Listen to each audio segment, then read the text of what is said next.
سلام و درود به شما همراهان عزیز. همونطور که تو ویدیوهای اول گفته بودم قراره که تا مدتی روال ویدیوها بر اساس آموزش گرامر انگلیسی باشه. سعی میکنم درس ها رو به ترتیب استانداردی که تو کتاب های کورس بوک آورده میشه پیش ببرم.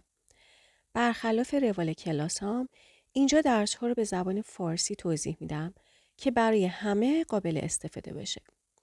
بریم که شروع کنیم با زمان حال ساده. ولی قبل از اون یه نگاهی به ضمیرها داشته باشیم.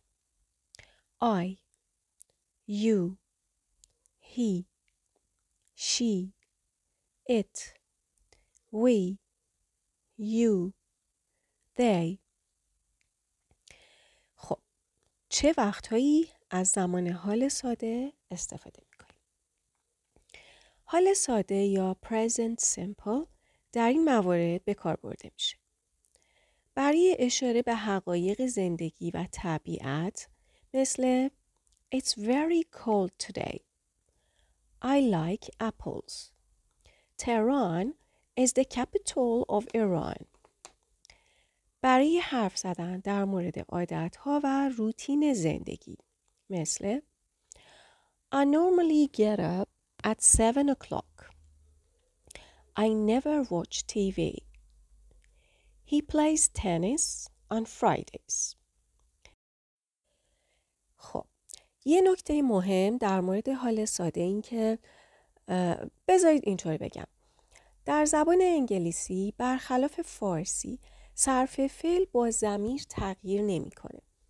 منظورم اینه که مثلا تو فارسی میگیم من میروم، تو میروی، او میرود، ما میرویم، شما میروید، آنها میروند. میبینیم که پسوند و شکل فعل با هر ضمیری متفاوت از بقیه است. اما تو انگلیسی اینطور نیست. جز در یکی دو مورد که یکی از اونها همین حال ساده است. اگه مثال آخرمون رو به یاد داشته باشید He plays tennis on Fridays. به فعل play یه s اضافه شده. این همون ویژگی صرف فعل در زمان حال ساده است. I play, you play, he plays. گاهی بسته به املای کلمه ممکنه به فعل es اضافه بشه. I watch, you watch, he watches. خاطرتون هست که تو ویدئوی معرفی حروف گفتم یه سری نکته های تلفظی هست که لابلای درس ها بهش اشاره میکنیم. یکیش همینجاست. به این فعل ها گوش کنید. He likes pizza. She speaks Italian. He goes to school. She plays the piano. He washes his hands. She brushes her hair. قاعدتاً باید 3 تا صدای مختلف از اس سوم شخص شنیده باشید. س در likes و speaks، ز در goes و plays، از در washes و brushes. قانون تلفظ اس میگه اگر در آخر فعل صدای ک، ت، پ، ف شنیده بشه اس س تلفظ میشه. دقت کنید صدا نه حرف. مثلا در فعل like حرف آخر ای هستش ولی صدای ک میشنویم. و همینطور در فعل های cuts، laughs، hopes. اگر حروف S، double S، SE، CE، CH، SH، X در آخر فعل باشه ES صدای از داره. dances، watches، presses. در بقیه موارد هم صدای ز میشنویم. knows، cries، stays. قوانین رو براتون گفتم که در جریان باشید. توصیه من همیشه اینه که برای یادگیری تلفظ درست گوش کردن درست موثرترین کاره. یه نکته املایی هم بگم. حروف صدادار رو که یادتون هست. A, E, I, O, U. وقتی آخرین حرف کلمه حرف وای باشه، در صورتی که حرف قبلیش یه حرف صدادار باشه، با اضافه کردن اس املای کلمه تغییر نمیکنه. Say, says. Pay, pays. اما اگر قبل از وای یک حرف بی صدا وجود داشته باشه، try, tries. Carry, carries. خب بیاید برگردیم به present simple و روش منفی کردن و سوالی کردن جمله ها رو هم همینجا یاد بگیریم. برای منفی کردن کافیه فعل کمکی don't رو قبل فعل اضافه کنیم. I don't like pears. We don't live in Tehran.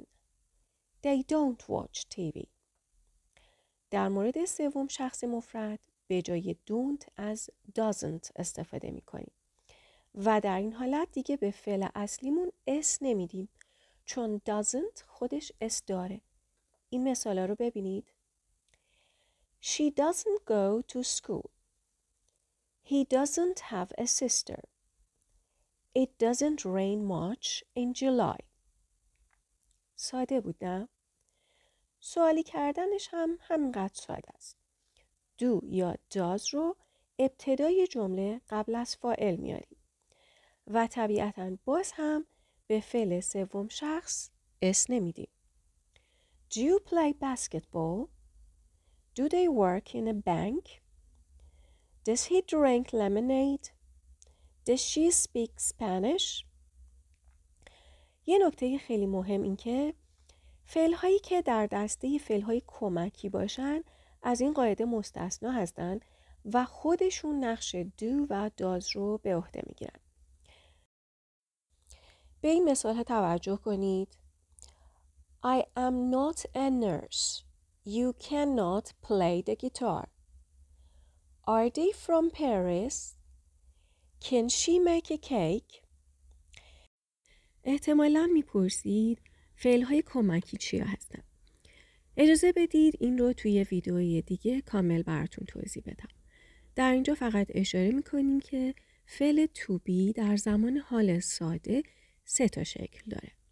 am, is, are. I am, you are, he is, she is, it is. We are, you are, they are. و یه نکته دیگه استفاده از قیدهای تکرار به همراه زمان حال ساده هست که یکی دو نمونه از اونها رو امروز توی مثال ها دیدیم.